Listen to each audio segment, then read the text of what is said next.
Olá, tudo bem com você? Eu sou Gabriela Frontini e você é muito bem-vindo aqui ao Identidade, o nosso espaço para boas conversas, histórias de vidas e inspirações que tocam sempre o nosso coração.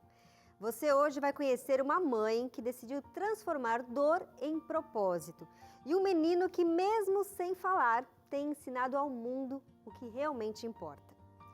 A Aline Bertolozzi é a mãe do Léo e durante a gravidez ela recebeu um diagnóstico de uma síndrome rara e o Léo não conseguiria respirar ao nascer e a única chance seria uma cirurgia intrauterina.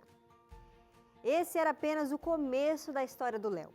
Ainda vieram outras lutas, perdas e batalhas e mesmo nos momentos mais difíceis ela escolheu acreditar e então vieram os milagres, os sorrisos e uma mochila que hoje dá liberdade para o Léo e também para outras crianças. Uma história sobre fé, amor, força e a certeza de que viver também é uma forma de curar. Fica com a gente porque depois do intervalo você vai conhecer a Aline, que tem muito mais para contar pra gente aqui no Identidade. A gente volta já.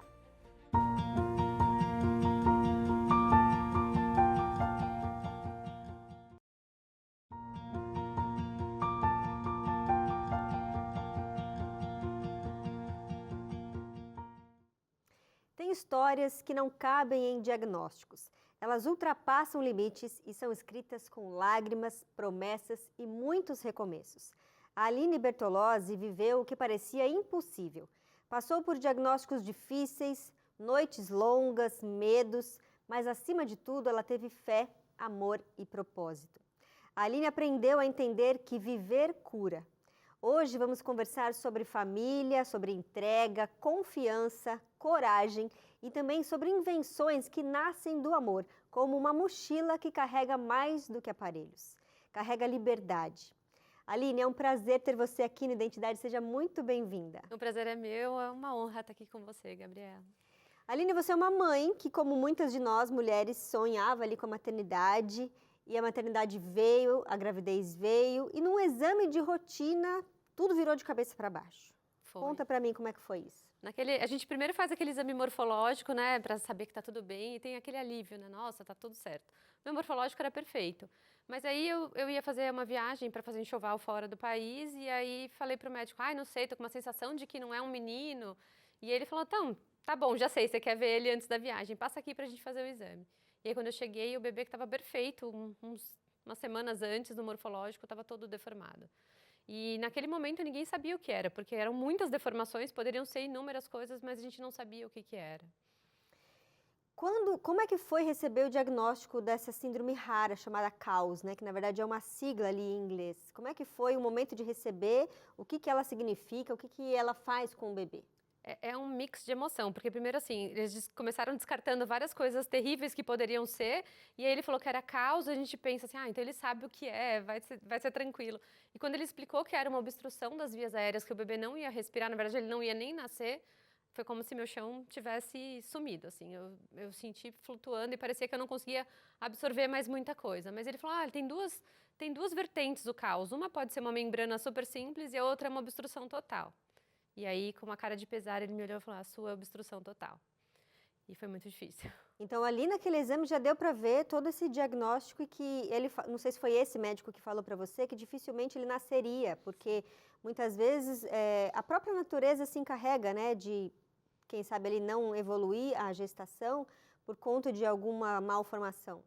Na verdade, essa síndrome, ela acumula o líquido dentro da barriga, né, dentro dos pulmões, os pulmões vão apertando o coração fica no formato de uma gotinha até que ele para, e aí você tem o aborto. Então, a qualquer momento da minha gestação, eu ia entrar num aborto.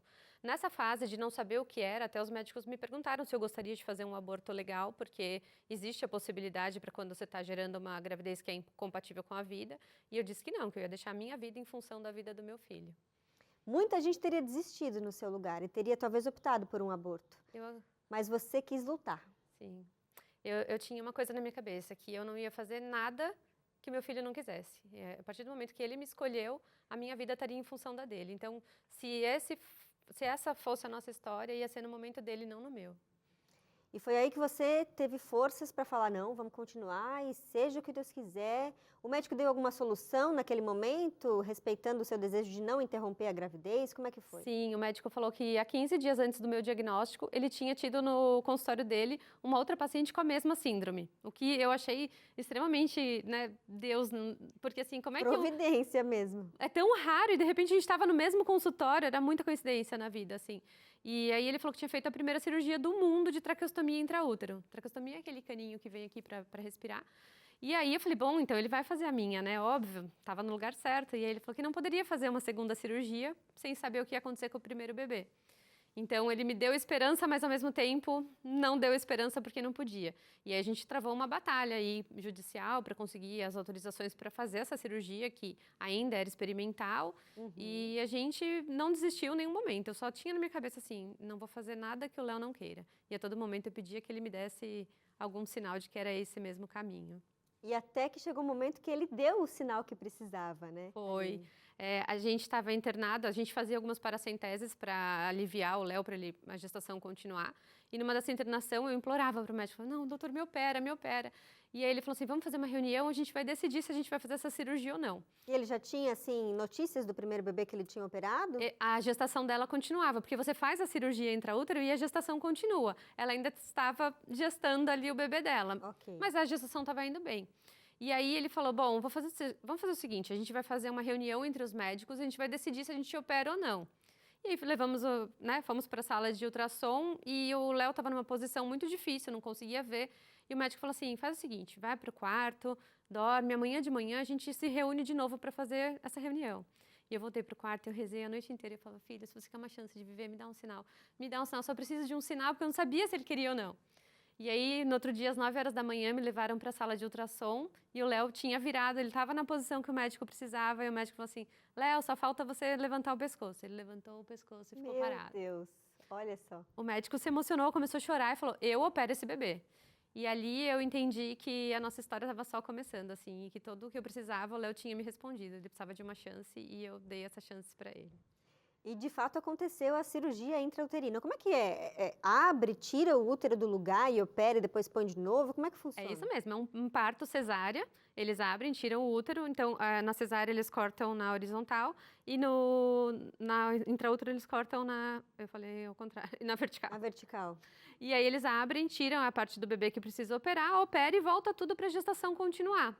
Só que é uma cirurgia muito grande e tem vários riscos, a gente tinha alguns riscos que a gente estava correndo. Era perder eu e o Léo, era perder o Léo porque a traqueia é muito perto da veia aorta, então tinha algum risco ali de perder o Léo. Tinha o risco de um parto prematuro, porque isso tem que fazer até 24 semanas de gestação, e o risco de anestesia. E a gente caiu exatamente no parto prematuro. Depois de uma semana dessa cirurgia, o Léo nasceu. Então, ele fez a cirurgia, correu tudo bem durante a cirurgia, voltou para dentro de você, continuou mais um pouquinho a gestação, mas aí ele quis nascer, quis vir ao mundo. Na verdade, eu acabei pegando uma infecção nessa cirurgia e aí foi inevitável o parto prematuro. Ele nasceu com quantas semanas, Aline? Ele nasceu com 25 semanas, metade ali da gestação, pesando 630 gramas. 630 gramas. Aqui é o pezinho dele. Olha o pezinho dele. Gente, muito pequenininho. Né? Menos do que um bonequinho, assim. Menos que um pacote de açúcar, né? Que você fala metade de um pacote de açúcar, né? Ele era muito pequenininho, mas eu nunca vi ele do tamanho que ele era. Eu entrava, eu sentia uma energia, pra mim parecia que ele era gigante. Mas quando as pessoas me perguntavam como que ele é, eu falava, sabe aquelas maçãzinhas pequenininhas? A cabeça dele parece uma maçã, assim, de tão pequenininha. Nossa. Mas ele era muito, muito gigante, muito cheio de vontade de viver. E pela prematuridade foi para a UTI neonatal? Sim, pela prematuridade ele foi direto para a UTI neonatal. Ele estava bem na UTI neonatal, né? Ele basicamente precisava ganhar peso porque a idade corrigida dele era maior, ele estava estável. Mas com 1 mês de vida, quando transicionou do leite materno para uma fórmula, ele teve uma doença no intestino chamada enterocolite necrosante. Nossa. E aí o intestino rompeu e, né, as bactérias todo atacaram ele teve uma infecção generalizada. E ali ele quase veio a óbito. Por que precisou trocar o leite materno pela fórmula? Existe um porquê disso?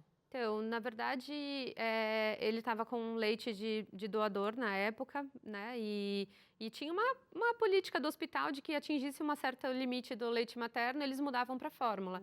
E naquela ocasião eu não tinha muita informação sobre isso, eu não sabia muito bem o que fazer, e eles também diziam que aquela fórmula ele ia ganhar peso mais rápido. Sim. Ele precisava de peso para sair. E eu, enfim, acreditei nisso e autorizei a entrada da fórmula, mas na primeira fórmula ele já vomitou. E aí ele vomitou de novo e aí o intestino rompeu. Eu pergunto porque a gente sabe que o que é mais natural é o leite materno e seria ali o melhor para a criança, né? Eu imagino que você não tinha leite por conta até da prematuridade, né? A gente começa a produzir leite depois de um certo tempo, de parto, inclusive, e tudo mais, e a Aline não teve nem tempo de passar a É muito produzir. traumático, né? São milhões de coisas. Mas dentro das UTIs tem o banco, né? O banco de leite. Normalmente tem outras mães que têm muito leite, elas dão. Era mais uma questão da política do hospital, de que a partir de um certo ml, era 20 ml, ele passou para 21 e aí transicionaram para a fórmula. E lá na UTI, com essa infecção generalizada, depois ali da bactéria do intestino e tudo mais, foram lutas atrás de lutas, né, Aline? Foi, Como é que você porque- teve forças para enfrentar tudo isso? A força vinha dele mesmo, assim, eu tinha no meu coração que a gente ia sair dali de qualquer jeito, né? Ele passou por uma cirurgia e os médicos saíram da cirurgia dizendo que eu tinha que me despedir, que em 24 horas ele ia morrer, que não tinha mais o que fazer, assim, os exames eram muito ruins, o cenário era muito ruim, tinham tirado todo o intestino e que ele não ia sobreviver. Mas eu olhava para ele, eu via a vida e eu falava, não é possível. E aí eu comecei a colocar na minha cabeça que a gente ia sair de lá e eu falava para ele isso. Então, todas as vezes que eu chegava na UTI, eu falava, filho, um dia a gente vai sair daqui, um dia eu vou te levar na praia, vou te levar para ver o sol. Então, eram conversas que eu tinha pensando no futuro e a força vinha dali. E a gente acha que o bebê no nosso útero, ou mesmo pequenininho assim, não ouve, não entende nada, é tudo pelo contrário, né, Aline? As evidências mostram o contrário. Fazer uma pausa aqui na nossa conversa, mas no próximo bloco a Aline vai contar sobre a criação da mochila Outcare e enquanto a gente vai para o intervalo, eu quero que você conheça o nosso novo curso bíblico digital. Identidade volta já. A Novo Tempo preparou um material especial para você que gosta de aprender ouvindo. Por isso, criamos o Deus que Fala, um guia de estudos da Bíblia inteiramente em áudio. Ideal para você aprender mais sobre a Bíblia enquanto pratica atividades físicas ou descansa no conforto da sua casa. São 16 histórias emocionantes de fé, milagres e transformações. Para começar, envie uma mensagem de texto ou áudio para a Esperança, nossa instrutora bíblica virtual, com a frase "O Deus que Fala" para o WhatsApp 12982000062. Comece agora mesmo e ouça Deus falar ao seu coração.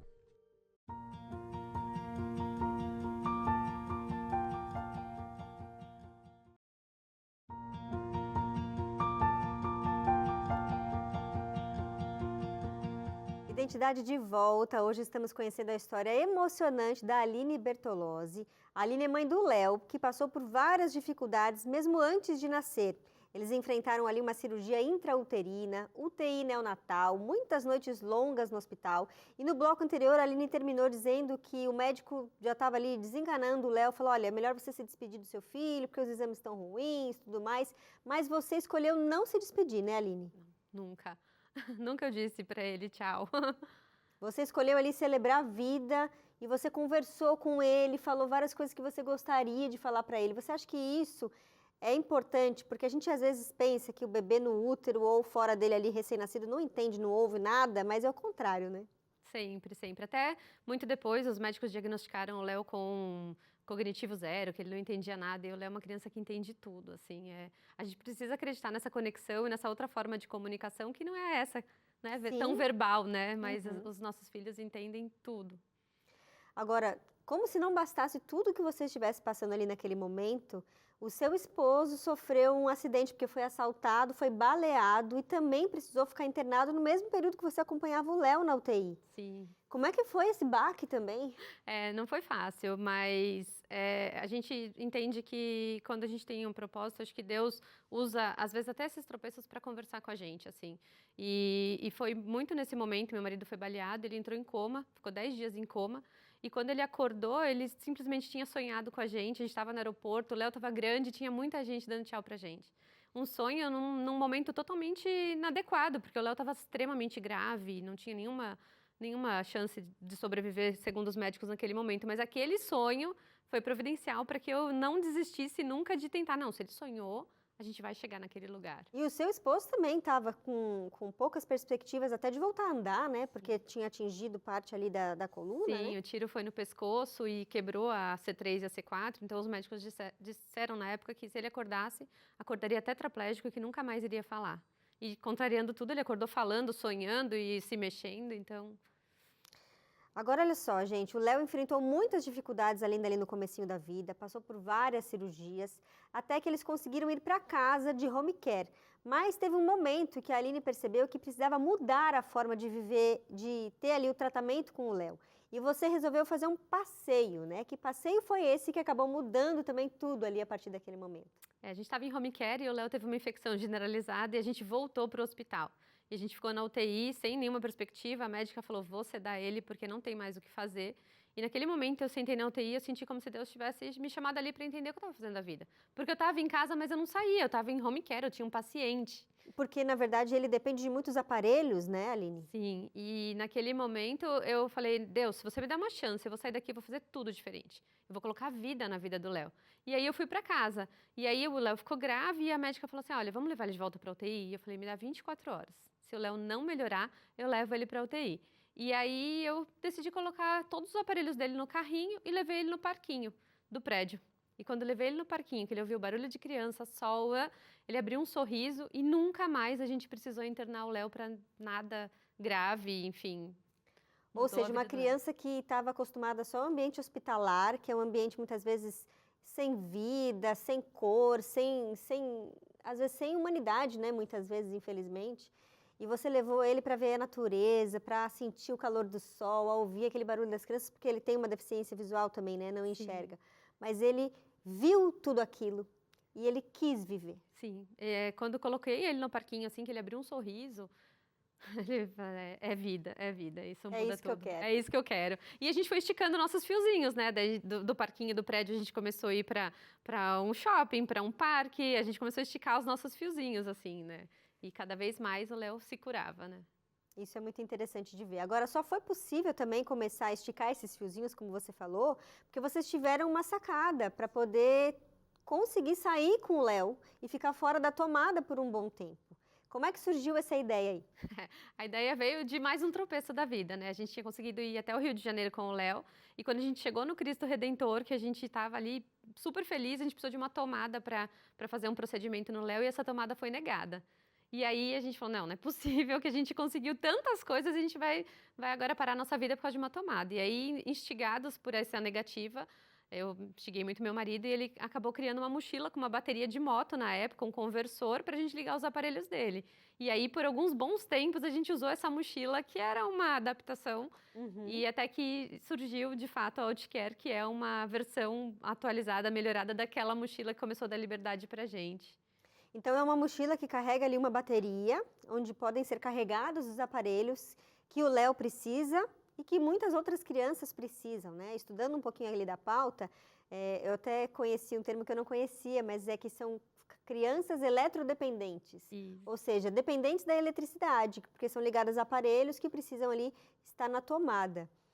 E vocês criaram esse projeto, apresentaram para alguém? Como é que foi esse começo também da Outcare? Primeiro a gente começou usando com a gente, aí depois, em 2021, uma agência de publicidade viu um post meu e falou, vamos transformar isso num produto?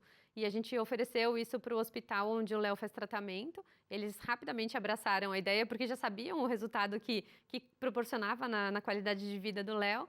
E aí, junto com o hospital, mais a agência, a gente criou, de fato, a Outcare. A gente testou ela por 1 ano e, em dezembro de 2023, implantou em 50 crianças nesse hospital e em mais alguns adultos. E hoje elas já fazem uso. E hoje, agora, a gente está fazendo uma campanha para também fazer para as crianças que estão fazendo tratamento no SUS. Então, hoje a gente já tem 7 crianças. Eu estou com mais 10 Outcare para entregar para as crianças do SUS. Olha só. E a nossa ideia é ampliar cada vez mais. Ou seja, né, Deus deu a força ali que o Léo precisava para viver, não só por ele, mas para poder dar vida para tantas outras crianças que hoje conseguem sair, né? Como é que é a vida de vocês hoje? A gente tem uma vida muito normal, assim, o diagnóstico e o tratamento do Léo, ele não limita mais a gente, né, então a gente consegue fazer o que a gente quer. Semana passada a gente estava fazendo uma viagem de motorhome pelo Chile com o Léo, e é isso, a gente vai para onde a gente quer, né, a gente consegue colocar vida na nossa vida. Olha só que liberdade que ele precisava e agora ele está tendo, e tendo também essa oportunidade de estender esse benefício para outras crianças também. Agora, olha só, Aline, eu queria que você fizesse uma breve reflexão e, quem sabe, dando esperança para quem está em casa, numa condição parecida com a do Léo, ou que realmente precisa, né, de uma tomada ali para ligar o seu aparelho. O que você diria para essa pessoa hoje que está nos acompanhando? Eu acho que mais do que dizer para essa pessoa, né, que está ali em casa, é para todo mundo, assim, né, que todo mundo tem o direito de ter sonhos, né, e a gente precisa entender que às vezes a gente só precisa de uma ajuda para realizar os sonhos, e tem pessoas por aí trabalhando para isso, né, e a Outcare é muito isso, assim, ela é uma forma de sintetizar o nosso desejo de liberdade para a gente, mas para as outras pessoas, real, para que eles possam poder também usufruir da vida. E o que você, seu esposo, sua família, de modo geral, e as pessoas que rodeiam você, têm aprendido com isso tudo, com tudo isso que vocês viveram? Que viver cura. Com certeza, assim, a gente quando teve esse, né, o Léo nasceu curado, para mim ele nasceu já curado, mas a gente precisava passar por esse processo. E quanto mais vida a gente coloca dentro da nossa vida, mais a gente se cura do que de fato a gente veio fazer nesse mundo. Eu lembrei agora de uma situação bem, assim, aleatória, e não é nada comparado com o que você viveu, mas quando eu tive a minha filha, eu fiquei na casa da minha sogra, porque meus pais moravam em outro estado, e eu fui muito bem tratada, muito bem cuidada lá, mas não tinha um quintal onde eu pudesse tomar um sol, e eu sentia muita falta disso. Depois de 15 dias eu fui para casa e falei, ai, quero meu quintal, quero pôr o pé na grama, eu quero sentir a natureza, eu quero sentir o sol, né, o calor do sol perto de mim. Era inverno, eu era uma pessoa, sou uma pessoa que precisa de sol para ser feliz, sabe? Aqueles dias nublados me deixam triste. E eu posso imaginar como essa liberdade de estar numa praia, de estar enfim, num campo aberto, sentindo a natureza ali, Deus pertinho da gente, faz a diferença na vida da gente. E a gente ali conversando no camarim, estava me falando que vocês tiveram a oportunidade de presentear uma criança que pôde ir na primeira vez num lugar que ela sonhava em ir, ao ar livre, né, a céu aberto assim, e como foi feliz de ver a alegria dela, né, Aline? Com certeza, foi emocionante, assim, você ver uma criança, e o mais legal foi que ele foi entrevistado e ele disse assim, hoje eu vivi como se eu fosse uma criança normal. E ele de fato é uma criança normal, ele tem todo o desenvolvimento normal da vida, ele só não podia fazer as coisas que a gente faz porque ele dependia de tomada, e nem todos os lugares têm tomada, né? Sim. Então é muito maravilhoso. E você falou disso da gente desejar, né? E eu tô agora, a gente está montando uma ONG, e um dos pilares da nossa ONG é ter uma casa de descompressão de hospitalização. Porque essa sensação de falta sol, falta grama, falta verde, é absurdo para quem está acompanhando um paciente, né? As mães sofrem muito dentro da UTI. E um dos nossos desejos é exatamente ter um lugar assim, onde a gente possa tirar as pessoas do hospital e mostrar, ó, existe vida fora do hospital. E quem sabe até fazer os hospitais pensarem de um modo diferente, né? Porque eu lembro quando minha filha tinha 1 mês de vida, ela ficou internada com bronquiolite aqui na cidade, só que a gente está aqui no interior de São Paulo. Então o hospital onde ela ficou tinha um jardim enorme, assim, com muita grama, e eu podia sair daquele momento que é angustiante ali, via ela broncoaspirar quase toda vez, e terem que correr para aspirar ela, para não perder ela. Eu ter aquele espaço para eu respirar era muito diferente, então isso faz toda a diferença. Faz. Eu falo que metade do tratamento é o acompanhante do paciente. Então, se a mãe está forte, e a gente precisa disso, porque a gente não está passando, né? Não é o nosso lugar de fala ali, né? A gente está fora daquela situação impotente, mas se a gente tem esses momentos de poder olhar, de ter esperança, de falar, não, eu vou voltar, eu vou trazer, vai acontecer, isso ajuda muito na recuperação do paciente. É verdade. Aline, quero te agradecer mais uma vez a presença aqui, que através desse programa a gente consiga não só inspirar outras pessoas a terem a força que você teve para poder lutar pelos seus filhos, mas também inspirar aqueles que têm condições de, quem sabe, patrocinar uma Outcare para dar liberdade de vida para as crianças. Com certeza, eu que agradeço a oportunidade e estamos abertos para quem quiser conhecer o projeto, @Outcare Brasil. E meu Instagram é @Aline Bertolozzi. Lá eu posto muitas histórias incríveis, assim, de inspiração de outras famílias também. Então tá dado o recado para você aí de casa, Outcare Brasil, se você quiser conhecer mais, e aproveita se você conhece alguém que trabalha na área da saúde, num hospital ou numa grande empresa, indústria, enfim, compartilhe esse programa com ela para que ela conheça esse projeto, vá atrás ali de mais informações e saiba como dar liberdade a tantas crianças eletrodependentes no Brasil. Fique com Deus e até o nosso próximo encontro, sempre às terças e quintas, às 10h30 da noite, aqui na TV Novo Tempo, o canal da Esperança. Até mais!